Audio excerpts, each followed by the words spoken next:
ChatGPT, আমি পরীক্ষায় খুব খারাপ রেজাল্ট করতে চাই, তার জন্য আমাকে পরীক্ষার আগে কি কি জিনিসগুলো করা দরকার একটু যদি পয়েন্ট আকারে বলে দাও। অবশ্যই। তাহলে প্রথমত অতিরিক্ত টেনশন নাও, মানে পরীক্ষার আগে খুব বেশি চিন্তা করা। দ্বিতীয়ত, রাতে জেগে জেগে পড়াশোনা না করে বিশ্রাম নাও। তৃতীয়ত, সঠিক পরিকল্পনা না করে সবকিছু শেষ মুহূর্তে পড়ার চেষ্টা করো।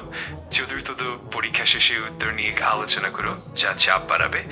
আর পঞ্চমত, অস্বাস্থ্যকর খাবার খাও, যেমন তেলে ভাজা খাবার, যা শরীরকে অসুস্থ করে তোলে। এই 5টি পয়েন্ট মেনে চললে খারাপ ফলাফলের নিশ্চয়তা থাকবে। তাহলে শুনলে, বলছে খারাপ ফলাফল নিশ্চিতকরণের জন্য এই 5টা পয়েন্ট মেনে চলতে। তাহলে তোমরা তো নিশ্চয়ই খারাপ রেজাল্ট কেউ করতে চাও না। এই জিনিসগুলো কিন্তু একেবারেই পরীক্ষার আগে করা যাবে না, তাহলে দেখবে সবার খুব ভালো রেজাল্ট হবে। চ্যাটজিপিটি বলে দিয়েছে, এই জিনিসগুলো একটু মাথায় রাখো।